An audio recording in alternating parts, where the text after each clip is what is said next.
Welcome to Films and Stuff with your hosts, Pete Mitchell and Ethan Hunt.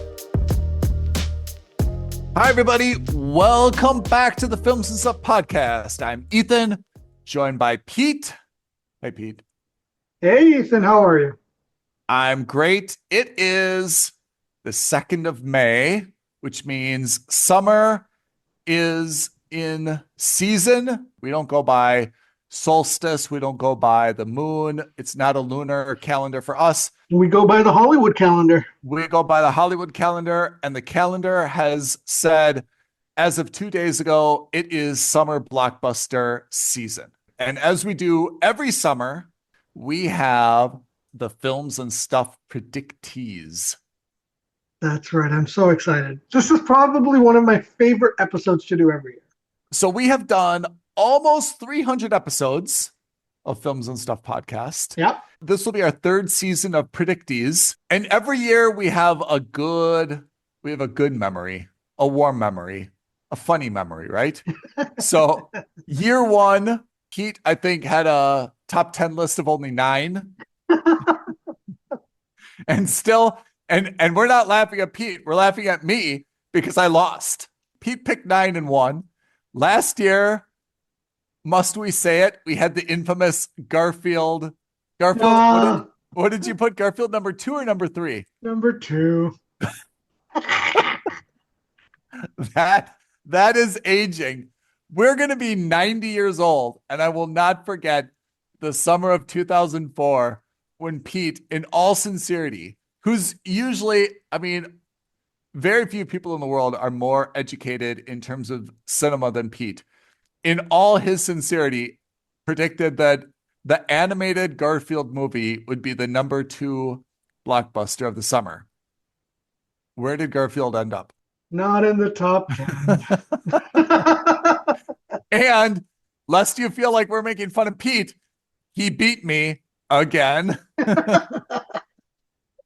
So now, year 3, we are doing the summer top 10 list. Ethan versus Pete.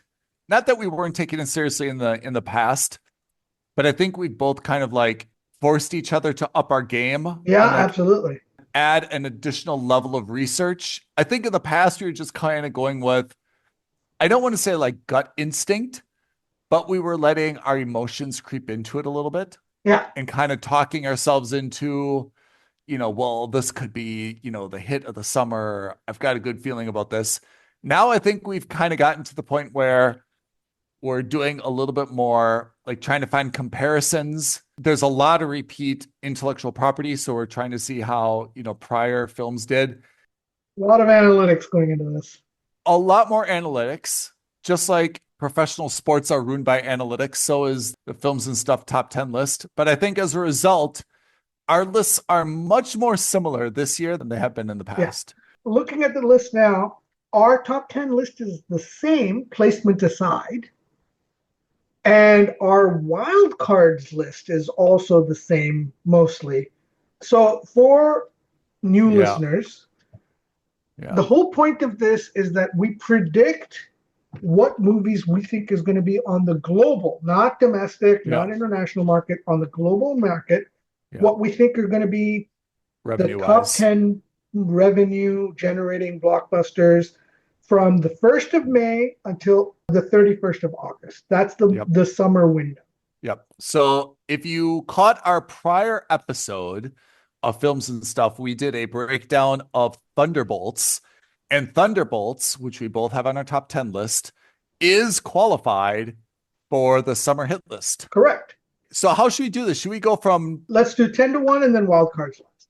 All right. Well, number 10 is easy for both of us. Is it Elio or Elio? Elio, but I made a small change. So actually, for me, number 10 is Ballerina. Oh, you're putting the John Wick at number 10. I'm putting John Wick Ballerina as number 10. So Elio it's a Disney Pixar movie. That's right. Animated, comes out in June, and it's about a little boy who has, I guess they call it a cosmic misadventure, but basically he meets some alien buddies from a different world. It's an original intellectual property. It's not It's not a sequel, but it seems to be getting pretty good coverage, and it's Disney Pixar. So you kind of have to expect that they're pretty good at like pushing these things. Yeah, and to your point, and the reason I made a change, initially I had Elio as number 10 on my list as well. It is now number 9 for me. When Disney or Pixar movies hit, they hit hard. So it's hard to tell whether it's going to be a huge success or not.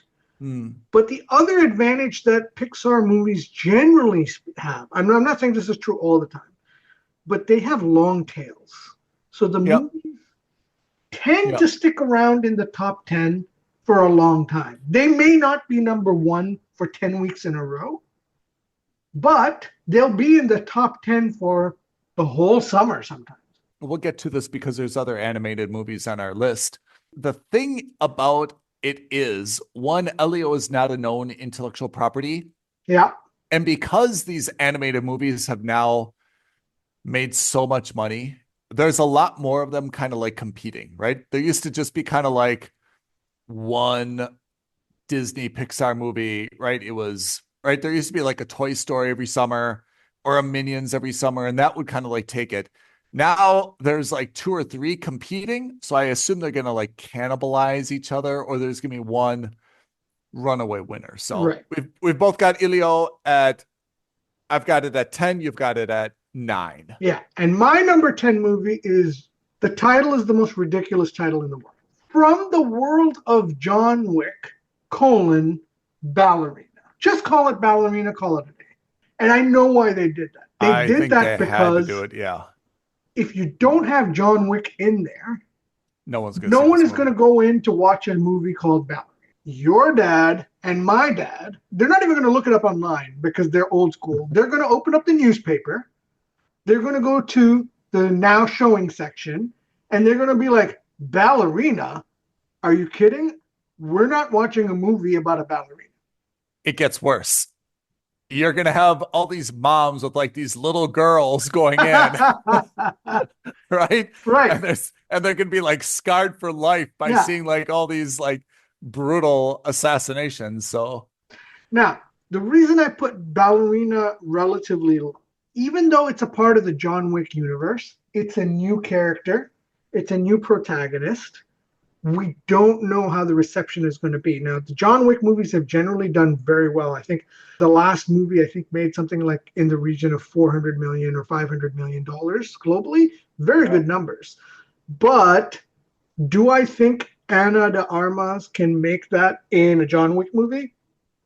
To be determined. I mean, I've got it at 7. Yeah. So not dramatically higher than you.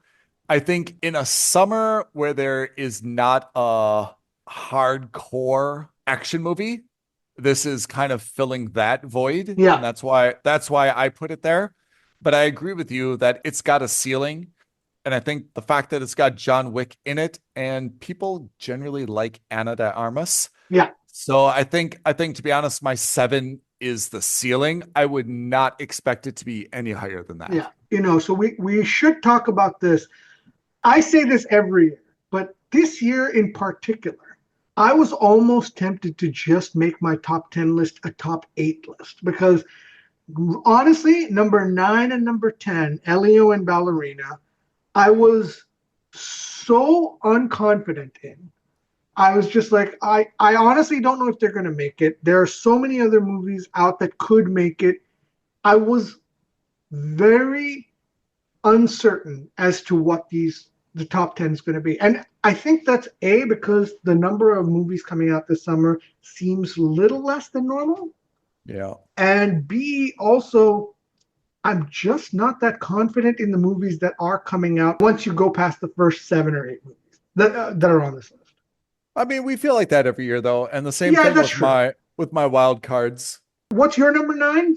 My number 9 is Lilo and Stitch. All right. Lilo and Stitch, huh? Which is very much playing on the Elio, which I had at number 10. I think that these two, I mean, Lilo and Stitch, I think is a little bit more of a known intellectual property. it's also a Disney movie. Yeah. So I feel like these two movies are going to probably like compete with each other a little bit, but I assume that these are going to cannibalize each other. I mean, that's why I put these as 9 and 10. I think they're both going to get a lot of traffic, but I think they're going to cannibalize each other a little bit. All right. What about number 8? Actually, both of us have the same number 8. Same thing. Brad Pitt, F1. I agree. I think F1 has the potential to be a fantastic movie, but I think that it's got a ceiling because it's about racing. It's a Formula One racing movie. I am prepared for F1 to disappoint us, to be honest. Very similar to Gran Turismo with Orlando Bloom. Yeah. That was a total bomb, partly because Orlando Bloom just decided not to give a rip. F1's got two things going for it. One, Brad Pitt, still a big name. Two, it's got the F1 branding behind it and sponsorship. So it's going to be promoted very, very well. Yeah. But I have to say, in the history of racing movies, from Days of Thunder onwards, racing movies generally don't seem to translate very well to cinema. And even though we think that they're super exciting and they should be great IMAX movies, they generally don't do so well. So I'm a little bit, and to be honest, the F1 movie, when you look at the kind of what I guess is going to be like the high level plot, I think we've kind of all been there, done that before. So I'm expecting F1 is going to be a little bit disappointing. I put it at 8 just because of Pitt and F1 branding. But if it would fall out of the top 10, I wouldn't be super shocked, actually. Okay. I've got high hopes on it. I think because it's got the F1 backing, I think it'll do better internationally than domestically. Feel the same way. Okay, number 7. 7 for me is easy. It's Ballerina. I've got something that probably is shocking for you. I've got Mission Impossible 8, Final Reckoning. That's low. I mean, that's really low. We'll see what you've got above it, but I have to say, given that it's summer blockbuster, Tom Cruise, Mission Impossible, like compared to F1, if it's date night and you've got to see Mission Impossible 8 or Formula One, where do most dates gravitate? I think Mission Impossible. Yeah, maybe if you and I were dating, but I think your girlfriend would probably want to go to see F1 over Mission Impossible.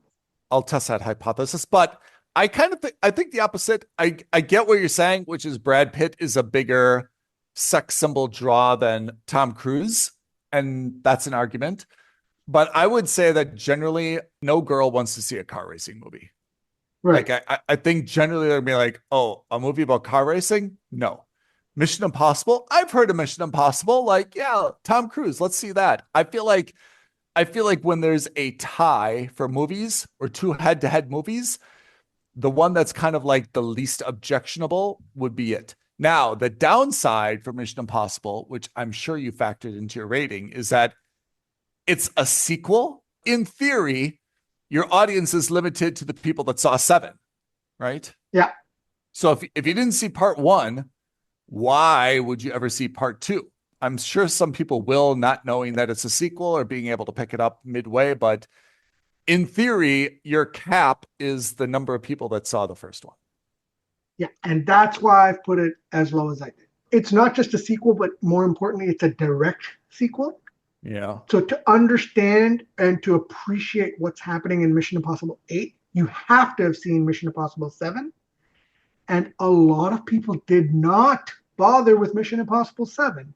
And if our listeners will remember back in the day that we actually talked about Mission Impossible 7, you and I actually brought that up specifically, which was to say that because it underperformed so heavily, because so few people went and watched that movie in the cinema, I said back in the day, and I think you backed me up on this, that's going to bite Mission Impossible 8 in the butt, because unless they do a re-showing of Mission Impossible 7 now, a lot of people are going to be turned off by the fact that they won't understand what's going on with that. So even if they're not, I put it this way, because it's a direct sequel, The success of Mission Impossible 8 is capped to the success of Mission Impossible 7. I think that is a very logical argument, and I made the same argument a few years ago. I think two things are going to temper that. One, I expect at the beginning of the movie, they've done it in a way where they've kind of like done a big exposition to get people up to speed. Right. Like it would be criminal if they do not. Yeah. And I think the other part is the branding of this movie is a little bit clever where it's Final Reckoning. It's not Final Reckoning Part 2.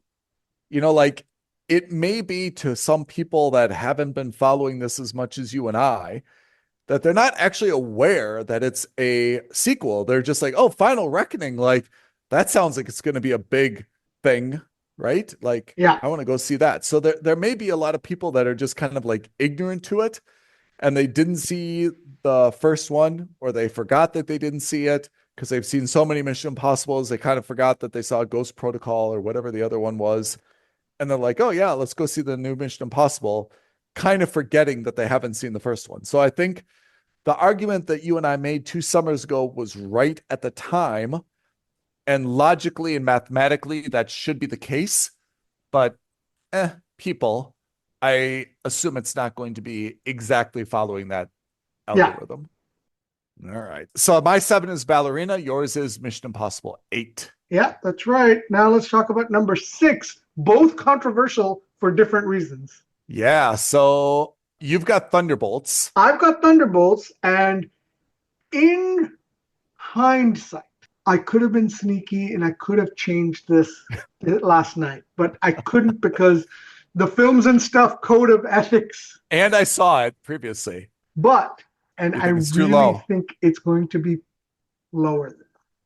You think Thunderbolts will be lower than 6, or you think you have it too low? I think I have it too high. I think it should be, I think Thunderbolts is going to come down to 7 or 8. I don't think it's going to be a top 5. We already went through your 7 through 10. What would you put above it?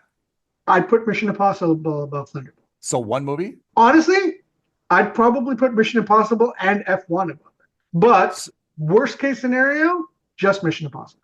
Like, I think this is either a 7 or an 8. I feel like it's going to underperform. What's your number 6? My number 6 is Superman. Ooh.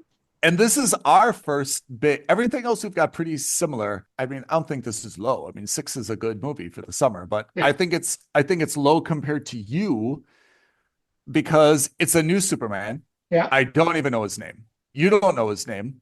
David Gordon Sweat. Okay. You know his name. And he's not been in anything else that I know of. I'm sure you know him from some obscure. I don't either, to be honest. Something. I mean, I thought you were going to say like, oh, I saw him on this one-man show in Broadway. And he did this. Yeah, he did a commercial for Snickers. Yeah, exactly. Yeah, 6 years ago. 6 years ago, he did a Spanish commercial for Snickers. What do you mean you haven't? What do you mean you've never heard of him before? I've been following him ever since that Spanish Snickers commercial. So I haven't heard the guy before. I even after you told me his name, I'm not sure if I know it. It sounded like David Cornett. Despite Superman being a globally strong intellectual property, as a movie character, I feel like it's historically underperformed. Now there's a reboot. Not enough people saw the old Supermans, I think, to even give a rip about the new Supermans. And maybe I'm wrong, but I have not seen it like pushed in my face at every opportunity. Maybe that will happen closer to when it's released. Yeah. But that's how I feel about Superman, is that it's a strong global IP. Everyone knows Superman. I mean, he's, to be honest, one of the more probably well-regarded superheroes. He's definitely a class, or, you know, like an A-list actor, if we classified superheroes like that. But in terms of people being interested in this movie with this new guy, when, to be honest, everyone kind of knows his story, and I don't think it's going to be this extraordinarily popular summer blockbuster. Okay. We're in the top 5 now, my friend. Top 5, and I think, I mean, 1 through 6 is more or less the same for us, just in different positioning, more or less. 5, I've got Thunderbolts, not so far off from your number 6. I mean, again, having seen Thunderbolts, I would not say it's a top 5 movie, and I'd be willing to drop it, but I really can't see where I would drop it on this list. Again, Yeah. maybe I drop it to 6 and put Superman above it. It's a Marvel movie, right? And Marvel movies, Yeah. even the bad ones, do Still well. do well. That's right. I mean, if this movie makes 600 million for a Marvel movie, it's kind of a dud, but that's probably twice of what Ballerina's going to make. I mean, Right.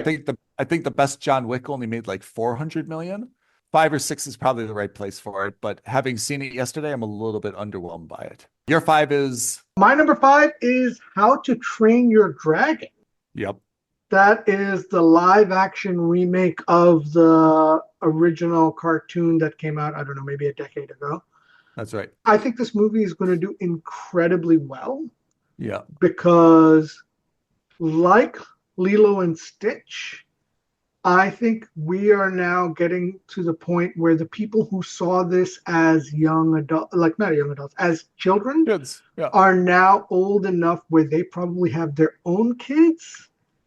And so it'll be a blast from the past or a nostalgia hit for those new parents, as well as a way to take their own children to see this movie. Look, I'm going to reveal my number 4, which is the same, How to Train Your Dragon. Yeah. I've got it 4, you've got it 5. Largely the same reasons. Yeah. Exactly. I think when you're talking about a ranking in this list, generally speaking, when we're only 1 apart, that's just luck of the draw. Yeah. I agree. My number 4 is Fantastic Four First Steps. Are you confident in your 4? Or would you like to move it up? No, I'm confident. Really? Yeah, I'm relatively speaking confident. My top 5, I'm relatively confident on. Okay. All right. So that's 4. Number 3, I've got Mission Impossible Final Reckoning. Yep. Again, I mean, I'm banking on the Cruise effect. I'm banking on the Mission Impossible effect. I mean, I can see some arguments for putting How to Train Your Dragon ahead of it. Honestly, maybe Lilo and Stitch ahead of it. Maybe Elio ahead of it. But in terms of going with what I know, I think that Mission Impossible is probably the right place at number 3. But that's a difference between us. That's I think a big difference between us is that's one of the big ones, which is and Fantastic Four as well. So again, Lilo and Stitch is my number 3. I think it's the nostalgia factor. Lilo and Stitch did really well as a cartoon movie 20 years ago. I think those people who are going to watch it now will have their own kids as well. I think there's going to be a lot of upside for them. Mm-hmm. I will caveat me putting Fantastic Four First Steps as number 4. I think that in any given summer, if these top 3 movies weren't in the cinema, I think Fantastic Four would also be a top 3 movie. But I think because the strength of the blockbusters in positions 1 through 5 are so strong, like normally our 1, 2, and 3, every year we've done this, has always been the same 3 movies, just in different positions, right? Garfield. Except for Garfield. But this year, I think the difference is slightly. I will never live this down. On my gravestone. Nor should you. Okay. From a guy who spotted the future Superman in a Spanish Snickers commercial. the fact that you thought, with all your cinematic brain power and expertise, that Garfield was going to be number 2. I just I really thought that Chris Pratt was going to pull off another. Something happened to you that day. I don't know what it was that you ate, or like you must have like saw like a sympathetic kitten like get rescued or something. But the fact that you put Garfield number 2, it not only mucked up your thing, it screwed up our analytics like forever. We're never going to be able to figure it out, like It'll be an outlier. Okay, number 3, I put Lilo and Stitch. Number 2, I put Jurassic World Rebirth. Yeah. As much as I'm yawning over another Jurassic, it has intellectual property, and in a summer where people need to go see something, they will go see it. Yeah. But I have to say, I don't know. Scarlett Johansson stars in it. Yeah. I say this every year about Jurassic, and I'm always proved wrong, but I have to say, I'm not personally enthusiastic about this movie. I think that it's got the branding and people do know Scarlett Johansson. Look, I'm with you on one thing. I think the Jurassic World movies have been horrible. Yeah. But I am cognizant of the fact that the Jurassic World movies have somehow all They been always billion-dollar make money. They always make money. They always make $1 billion. I mean, spoiler alert, Jurassic World is my #1 movie of the summer. I think of it this way. If there's going to be any movie on this top 10 that has a chance of making $1 billion, it's Jurassic World Rebirth. Oh, I'm really surprised. You don't think okay, fine. What's your number two? No. The point is this. I know what you're asking because my #2 movie is Superman. Yeah. Right? And your #1 movie is Fantastic Four. Let's talk about our top twos. Why do you think Superman's going to perform so well? I think that, first of all, it's James Gunn, who has a lot of cultural capital in the superhero world right now, and a lot of positive cultural capital. Guardians of the Galaxy's movies all did phenomenally well. Yeah. Everyone is excited to see what the DC universe has going for it. I'm hesitant because I also think that James Gunn has the tendency to kind of go over the top in the weird factor more than he's interested in. I think he's more interested in making movies he's interested in than what would I think be commercially successful. Yeah. Right? Like Creature Commandos, for example. Peacemaker. Right? Peacemaker, all these crazy things. But having said that, he is a very talented filmmaker.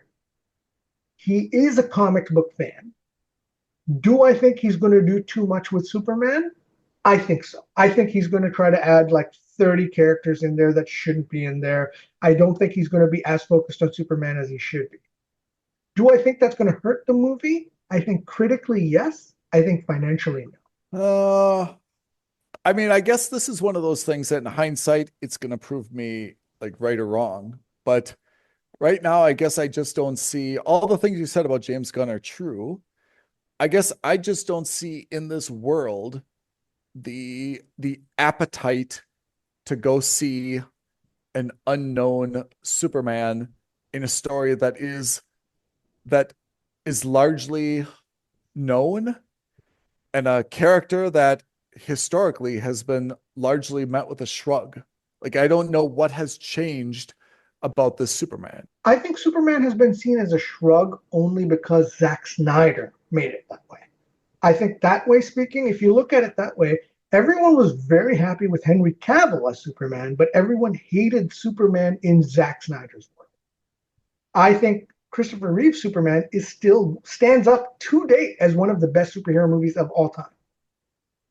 I mean, right? I think that's right. Yeah. I think the Christopher Reeve Superman is, and sometimes you just like the Iron Man of Robert Downey Jr., sometimes you just hit it so on the nose that it's hard to recapture that lightning in a bottle, you know? Potentially. Absolutely. But I somehow just get the feeling like this movie is going to do incredibly well because it's Superman. I think people love the character. I just don't think they liked Zack Snyder's vision of said character. Yeah, fair enough. So you've got Superman 2, Jurassic World Rebirth 1. Yeah. I've got Jurassic World Rebirth 2. I've got Fantastic Four 1. And the reason I've got Fantastic Four 1 is a few things. Mm-hmm. Even though this isn't the first or even the second Fantastic Four movie, it is probably the one that's got now the most momentum behind it because it's connected to the MCU. And I think there's a lot of people that are excited about that.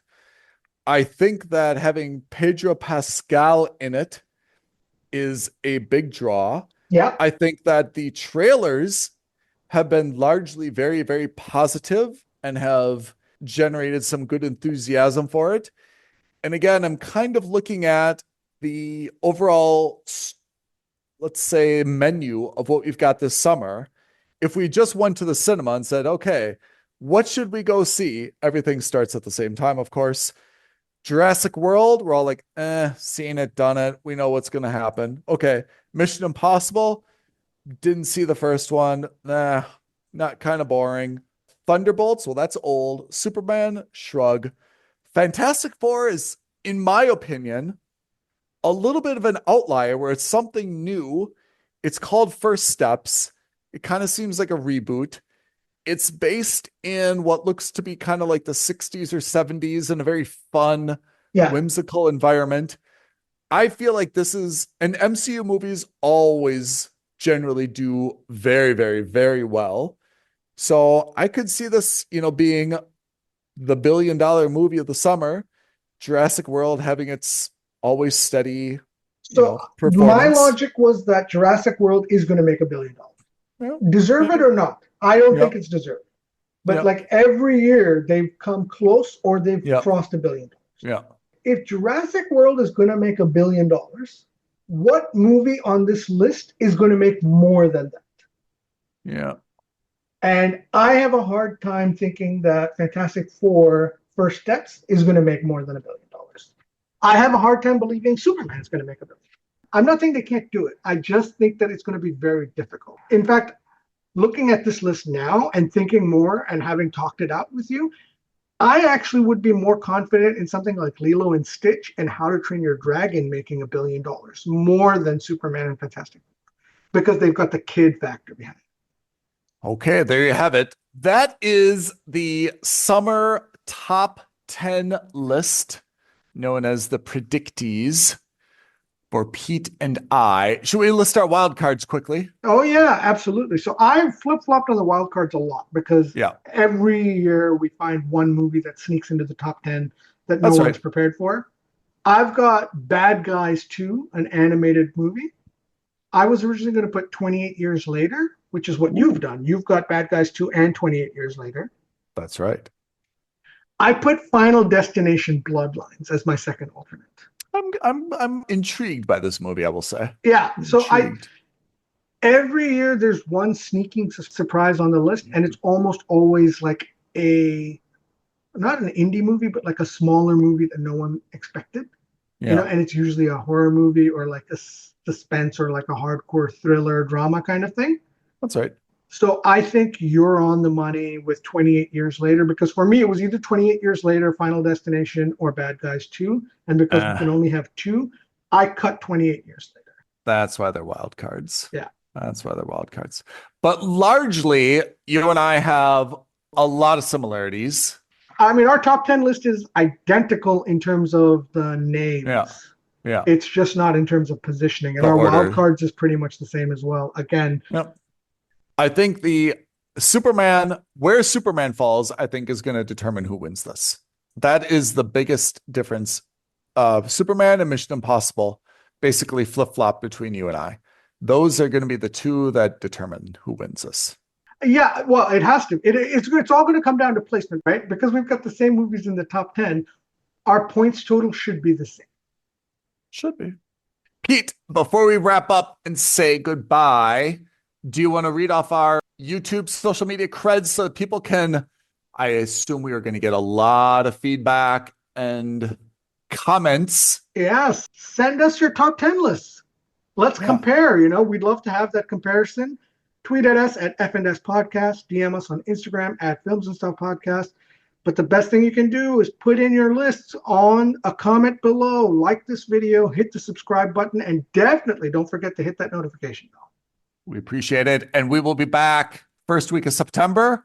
We'll tally up the points and see if Pete can have a three-peat or if I will finally knock him off his perch. That's right. My high horse. The high horse. All right, Pete, thank you for your time. Listeners, thank you for tuning in to this episode of the Films and Stuff Podcast. We will see you next week, same time. Thanks, everyone. Thanks, Ethan. Thanks, everyone. Bye now. Thank you for listening to another episode of Films and Stuff. If you haven't already, please subscribe and review on Apple Podcasts, Spotify, or wherever podcasts are downloaded. Films and Stuff. There is no substitute.